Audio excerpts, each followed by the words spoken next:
এ দেখো, good morning, শুভ সকাল। চলে আসলাম নতুন একটি দিনে নতুন ভিডিও নিয়ে। আশা করি সবাই ভালো আছো, সুস্থ আছো। আজকে সকাল সকাল চলে আসলাম, দুদিন আসতে পারিনি কাজের চাপের জন্য, ছুটতে ছুটতে। আজকে একটু ফাঁকা হয়েছে। কালকেও 4:15 ঘুম ভেঙে গেছিলো, আজকে 4:20 ঘুম ভেঙে গেছে। 4:30 উঠলাম, নাম করে ইষ্টভীতি করে প্রার্থনা করে তারপরে নিচে গেলাম। তার মধ্যে দিদি চলে আসলো। আজকে একদম আকন্দ ফুল পাইনি, আকন্দ ফুলও না, ধুতরা ফুলও না, বেলপাতা যাই হোক কটা পাওয়া গেছে। কালকে রাস্তায় যেতে যেতে দেখলাম কোনো গাছেই আকন্দ ফুল নেই, কোনো গাছে আকন্দ ফুল নেই। আমার বৌদিও বলছিল যে মালা কিনতে পাওয়া যাচ্ছে, পচা ফুলের মালা, পচা পচা ফুলগুলো। থাক, মহেশ্বর যা পাচ্ছে তাই দিয়ে, না পেলে আর কী করবো। আমার গাছে মাঠেও গাছ রয়েছে, ওদের গাছেও আকন্দ ফুল নেই একটাও, যা পেয়েছি। দাঁড়া দেখাই গোপুসোনাদের, ঘুম থেকে ওঠেনি। দেখো, সব পুজো হয়ে গেছে, ঠাকুরকে সব ফুল দেওয়া হয়ে গেছে, কিন্তু সব পুজো টুজো দেওয়া হয়ে গেছে। গোপুসোনাও উঠে পড়েছে। তখন উঠায়নি, তখন দেখানো হয়নি। দিয়ে পরে আবার মনে করলাম এই যে ভুলে গেছিলাম, কী করতে গেলাম, ভুলে গেছিলাম। সব ঠাকুরকে পুজো দেওয়া হয়েছে, দেখতে পাচ্ছ? দেখো সুন্দরভাবে সব পুজো দেওয়া হয়ে গেছে। ঠিক আছে, তাহলে দেখো দেখো দেখো কত ফুল পেয়েছি, দেখেছো? দিদি ফুল এনে দিচ্ছে, তাই না তো এত ও জবা ফুলও 4টি করে এনে দেয়, সব ফুলই 4টি করে এনে দিচ্ছে, ওই জন্য সুন্দরভাবে পুজো দিতে পারছি।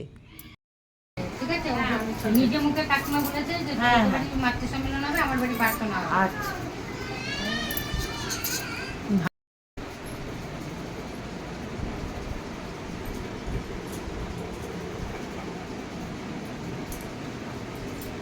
আজকে আমরা নান্নায় সরস্বতী নায়কের বাড়িতে মাতৃ সম্মেলন করতে এসেছি।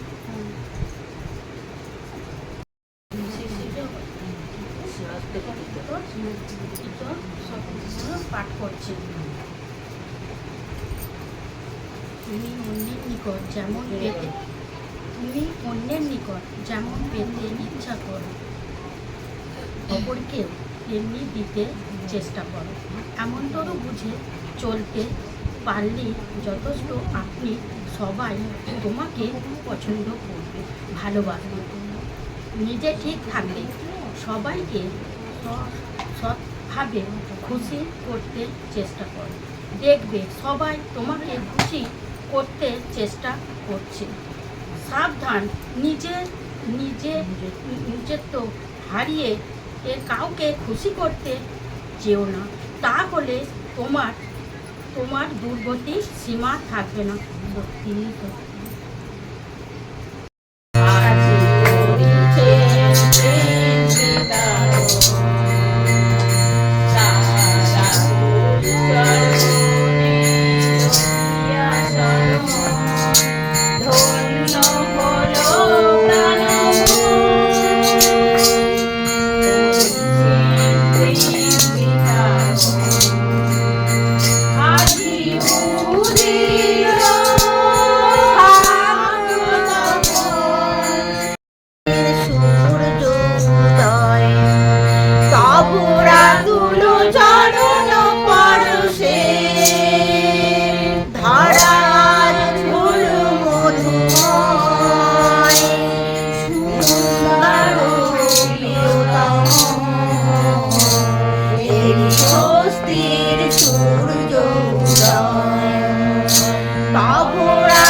তোমরা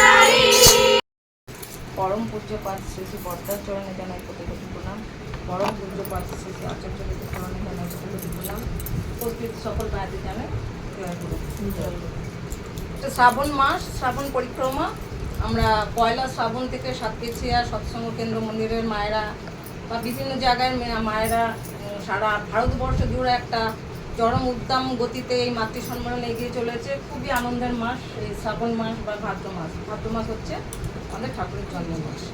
তো এবছর নিয়ম অনুযায়ী আমাদের আচার্যদেব কিছু আদেশ বা আশীর্বাদ আমাদের দিয়েছেন, তো সেইগুলো আমরা পরিপালন করে তোলার চেষ্টা করছি। যদিও এখানে নতুন মায়েদের বলার অগ্রাধিকার আগে, তা যিনি পরিচালনা করেছেন তার কথা আমাদের শুনতেই হবে, তার কথা রাখতেই হবে, কারণ নিয়ম আর সিস্টেমের এক চুল আমরা এদিক ওদিক করতে পারি না। তাই যদি কিছু আপনাদের সামনে তুলে ধরতে পারি বা দিতে পারি তবে জানবো ঠাকুর ধরার সার্থকতা, আর যদি কিছু না দিতে পারি তাহলে তবে জানবো আমার ঠাকুর ধরার ব্যর্থতা। যাই হোক, আমাদের জীবনে একমাত্র চলার পথ হচ্ছে আমার ঠাকুর। ঠাকুর বিহীন আমরা কিন্তু এক পা চলতে পারি না। আমরা এখানে যত মানুষ এসেছি, প্রত্যেক মানুষ এসেছি একই উদ্দেশ্যে, সেটা হচ্ছে আমার পরম দয়াল পরম প্রেমময় শ্রী ঠাকুরকে কেন্দ্র করে আমরা সবাই এখানে একত্রিত হয়েছি, তাছাড়া আর কোনো ইয়ে নয়।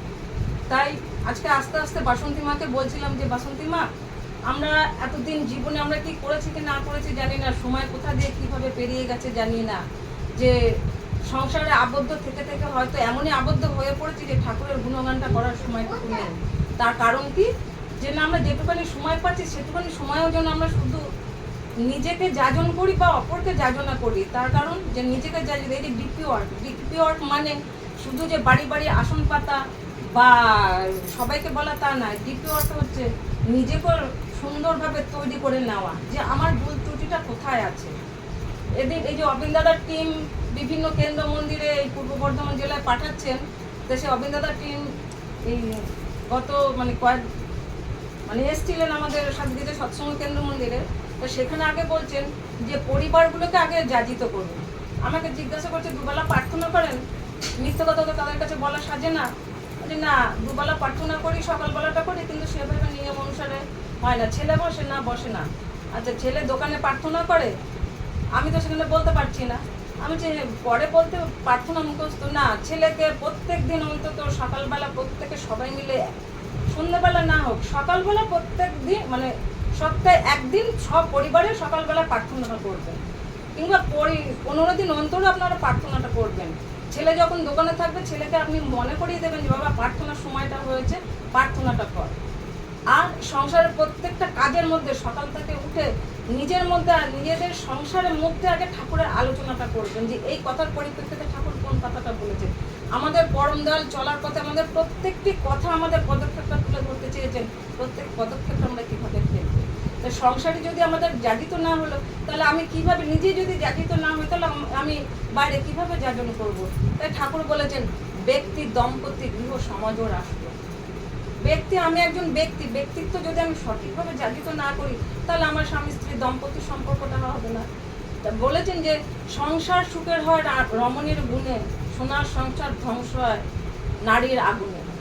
তো সংসার, একটা নারী, সে সংসারটা সুখ বলতে কি যে বিশাল অট্টালিকা টাকা পয়সা তা নয়, যে আমরা যে শত দারিদ্রতার মধ্য থেকে পরম পিতাকে ধরে থেকে সুন্দর একটা জীবনযাপন আমরা করি, না ঠাকুর তুমি আছো মানসিক একটা শান্তি।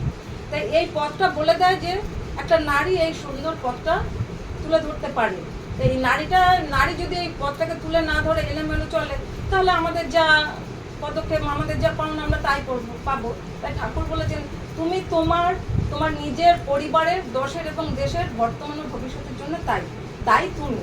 কাউকে দায়ী করতে বলছে না, আমার পরিস্থিতির জন্য একমাত্র দায়ী। তার কারণ আমি একজন সঠিক ব্যক্তিত্ব হয়ে উঠতে পারিনি, আমার চলার প্রত্যেক পদক্ষেপ ভুল, তাই আমার পরিস্থিতির জন্য আমি দায়ী, কেউ কোনো দায়ী নয়। তাই আমাদের জীবনের একটাই উদ্দেশ্য, যে অমূল্য সম্পদ আমাদের মানব জীবন। এই জীবনটা আমরা যে কটা দিন বেঁচে আছি, যে এক কিঞ্চিত যেন আমরা সময় অপব্যবহার না করি। যে ঠাকুর একজনকে বলছে, বর্দা একজনকে বলছেন তোর কাম কি? কাম হচ্ছে যে শুধু নাম করো আর কাম করো, এটাই হচ্ছে কাজ, আর কোনো কাজ নেই। সারাদিন আমি কাজ করবো আর নাম করবো, মনটা থাকবে ঈশ্বরমুখী। এই চিন্তাটা যদি অবশেষে আসে, তাহলে তাহলে মনে হয় আমার প্রত্যেক পদক্ষেপটা অন্তর থেকে বলে দেবেন যে আমার এখানে এটা করা উচিত বা এখানে এটা বলা উচিত। আর কি যে প্রত্যেক দিন আমরা হয়তো অনেকেই জানি না, গতকাল মোহন আমাকে বলছিলাম যে শতনৌকা পাঠ করো, না করি না। আমি শতনৌকাটা পাঠ করে প্রত্যেক দিন ওই পাঠটা করতে করতে করতে করতে তোমার ভেতরে অটোমেটিকলি একটা চেঞ্জ আসবে। এইগুলো যদি আমরা অভ্যস্ত না হই, এই ছোট্ট ছোট্ট পদক্ষেপগুলো করলে আমরা সঠিক একটা মানুষ হয়ে সঠিক পদক্ষেপটা আমরা নিতে পারি। যারা অনেক মায়েরা আছেন এই পরিবারে এবং প্রত্যেকের মঙ্গল কামনা করে রাখছি। জয় গুরু। মানে মা কী করে মা হয়েছে, ছোটোবেলা থেকে একটা মেয়ে যখন সে তার একটা বাচ্চার, অনেকে আমরা বলে থাকি যে তোর মা বাবা কেউ যদি খারাপ আচরণ করে আমরা তখন তাকে কি বলি, যে তোর মা বাবা তোকে কিছু শেখায়নি নাকি। আমরা কিন্তু তাকে বলি না তোর স্কুল, তোর কলেজ, তোর মাস্টার তোর কিছু শেখায়নি, এই কথা আমরা তাকে বলি না। আমরা তাকে বলি তোর মা বাবা তোকে কিছু শেখায়নি। তাহলে একটা মেয়ের প্রথম শিক্ষার, প্রথম আচরণের ভিত্তি হচ্ছে সে যেখানে থাকছে সে তার মায়ের কাছে থাকতে, প্রথমত তার মায়ের কাছে, কেননা সে সবসময় তার মাকে আগলে থাকে, মাকে আগলে থেকে সে বড় হয়। এই জন্যই তার মাকে নিয়ে তার মাকেই তাকে শিক্ষা দিতে হয় এই ছোট্টবেলা থেকেই। এই ছোট্টবেলায় সে কি করে ইষ্টমুখী হয়ে তুলবে, কি করে সে পরিবারের সকলকে ভালোবাসবে, সেটাই তাকে দেখতে হবে। সেই জন্যই ঠাকুর বলেছেন যে পিতায় শ্রদ্ধা মায়ে টান, সেই সন্তান সামকান। তা পিতায় শ্রদ্ধা মায়ে টান তো এটা ছোটোবেলা থেকেই, এটা সহজাত ধর্ম। কিন্তু পিতায় শ্রদ্ধা এটা কি করে শেখাবে, সেটা মা শেখাবে। মা কি করে পিতাকে শ্রদ্ধা করতে হয় শেখাতে হবে, কি করে পিতার পরিবারের লোককে শ্রদ্ধা করতে হয় শেখাবে। এইভাবে আস্তে আস্তে সে ছোট্টবেলা থেকে তাকে শেখাতে হবে, তাকে পড়িয়ে শেখাতে হবে। তারপরে আসছি তার পোশাক আশাকের ব্যাপারে। এখনকার দিনে পোশাক আশাক এমন নতুন উচ্চ থেকে উচ্চতর জীবনযাত্রা দিয়ে সে যখন যাচ্ছে, এমন পোশাক আশাক তার হয়ে যাচ্ছে, সেই পোশাক আশাক খুব তাকে নিম্ন দিকে নিয়ে যাচ্ছে। সেই জন্যে তার পোশাক আশাকও পোশাকের ব্যবহার সুন্দর করে ব্যবহার করতে তাকে শেখাতে হবে। আর তাকে প্রত্যেকে আচরণ তাকে শেখাতে হবে। আর তাকে লেখাপড়ার সাথে সাথে তার হাতে দীক্ষা দিয়ে 5 বছরে তাকে নাম দিতে হবে। আর 12 বছরে তাকে দীক্ষা ঠাকুরের স্মরণে নিয়ে আসতে হবে। নিয়ে এসে তাকে 12 বছরে তাকে দীক্ষা দিতে হবে। দীক্ষা দিয়ে সে যখন পড়ার বই পড়বে তার সাথে সাথে তার হাতে নারী নীতি বইটা তুলে দিতে হবে। সে যেন পড়ার বইয়ের সাথে সাথে নারী নীতির বইয়ের প্রত্যেকটা এক অংশ পড়ে সে নিজের মনের মধ্যে বুঝতে পারে, নিজের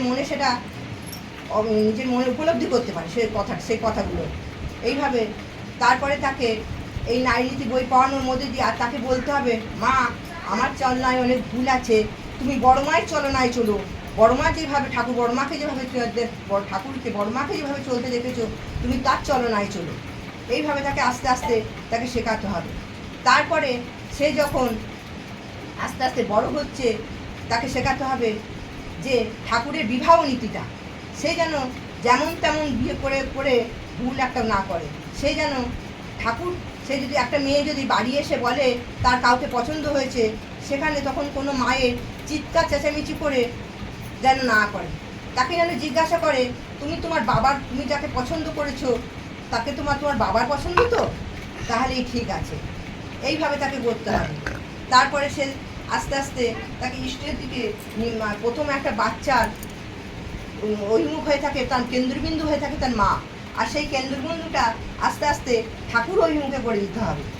এইভাবে তার সমস্ত সংসারে পড়াশুনোর সাথে সাথে যেমন তাকে ইষ্টমুখী করা হবে, তারপরে তার প্রত্যেকে পরিবারের সঙ্গে সঙ্গে ভালো আচরণ করা শেখাবে মা।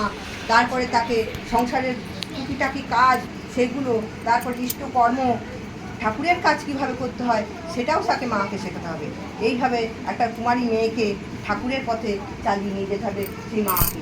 এই বলে ঠাকুরের রাতুল রাঙাচরণে সবাইকার মঙ্গল প্রার্থনা করে আমার ইষ্ট প্রসঙ্গ এখানেই শেষ করব। জয় গুরু। আমার কোটি কোটি প্রণাম, পূজ্যবাদক আচার্য দেবীর চরণে আমার কোটি কোটি প্রণাম। এখানে উপস্থিত সকল মাকে আমার আনন্দিত জয়। শ্রাবণ মাস, আজকে 11 তারিখ। আজকে আমাদের উত্তরপাড়া সরস্বতী মায়ের বাড়িতে আমরা সকলে এসেছি মাতৃ সম্মেলন করতে।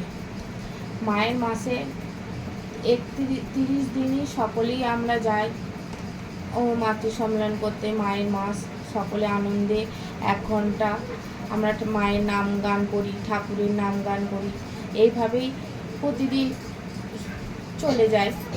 তা ঠাকুর যদি না থাকে আমরা কিন্তু কেউ চলতে পারবো না। চলার পথে আমাদের প্রত্যেকের প্রয়োজন হয় কিন্তু ঠাকুরকে। ঠাকুরই সব। সকালে উঠে থেকেই আমরা যে চলার পথে যেটাই আমরা পদক্ষেপ নিই সেটা কিন্তু সবই ঠাকুরের ইচ্ছা। আমাদের ইচ্ছায় কিন্তু কিচ্ছু হয় না। আমরা একটা কাজ করব, ভালো কাজ করব, সেটাও কিন্তু আগে আমরা ঠাকুরের কাছে নিবেদন করি যে ঠাকুর আমরা করব। তারপর কিন্তু আমরা সাহস পাই, বুকে বল পাই যে আমরা হ্যাঁ করবো কাজটা। কিন্তু যারা এখনো ঠাকুর নেয়নি তারা কিন্তু সেই বলটা কি পাবে না। কিন্তু এখন সবাইকে ঠাকুরের পথে চলতে হবে। ঠাকুর ছাড়া কিন্তু কেউ চলবে না। যারা এখনো যে মেয়েরা যে 10-12 বছরের দীক্ষা হয়েছে তারা এখনো কিন্তু অনেকেই দীক্ষা নেয়নি। সেই দীক্ষা নেওয়াটা যে কত প্রয়োজন সেটা কিন্তু সে বুঝছে না। কিন্তু এইগুলোর জন্য বাড়ির গার্জেন, মা বাবা সকলকে দিতে হবে যে তাকে একটা দীক্ষার প্রয়োজন। সে সবসময় একটা সদাচারে সে কিন্তু যাবে। যখনই তাকে দীক্ষা দেওয়া হবে না সে কিন্তু বেপথে চলবে। কিন্তু দীক্ষা মানুষের ঠাকুরের পথ ধরে চলা সব থেকে প্রথমে জরুরি। আর বলবো যে ঠাকুর মানুষের জীবনে সবাইকার মনে ঠাকুর আছে। কেউ মানে ঠাকুর কিন্তু গুরু নেওয়া হলো একান্ত দরকার। গুরু ছাড়া কেউ চলবে না। গুরুই আমাদের কিন্তু পথ দেখাবে। রাস্তায় ঘাটে যেখানেই যাব সেখানেই কিন্তু আমাদের রক্ষা করবে কিন্তু গুরু। আমরা সামনে বছর দেওঘর গিয়েছিলাম। তা দেওঘর যেতে আমরা ফ্যামিলিতে দেওঘর গেলাম। যেতে এক সময় কি হলো, ট্রেনের একটা লাইনের খালি কেটে নিল। দিয়ে ট্রেনটা যদি সেই সময় যেত সত্যি অ্যাক্সিডেন্ট হয়ে আমরা মারা যেতাম। কিন্তু সকলে আমরা গুরুদেবকে ডেকে কিন্তু আমাদের সেই পথে ট্রেনটাকে আটকে দিল। একজনা সিঙ্গেল দিয়ে বলে দিল যে সামনে যেও না, ট্রেনটা তাকে অ্যাক্সিডেন্ট হলো। এটাও কিন্তু ঠাকুরের ইচ্ছা যে না আমরা কিন্তু আমাদের বিপদটা হলো না। হ্যাঁ আমাদের যেতে দেরি হলো, অনেক দেরি হলো। আমরা ভাবলাম ঠাকুরের কিন্তু আনন্দবাজার হয়তো পাবো না, দিয়ে তাড়াতাড়ি গিয়ে 2টোও বেজে গেল। তারপর কিন্তু আমরা ঠাকুরের আনন্দবাজার করে ঠাকুরের দর্শন করে তারপর আমরা ঘরে গেলাম। এগুলো সবই কিন্তু ঠাকুরের ইচ্ছা। ঠাকুরের ইচ্ছা না হলে কিন্তু আমরা কিন্তু চলতে পারবো না। তাই সকল মায়েদেরকে বলবো যে তাদের মেয়ে ছেলে সবাই যারা আছে তাদেরকে যেন ঠাকুরের লিপিবদ্ধ করে তুলবে, নাহলে কিন্তু এই সমাজে চলার খুব দুষ্কর হয়ে উঠছে। এই বলে আমি আমার বক্তব্য শেষ করছি। সকলকে আমার জয়।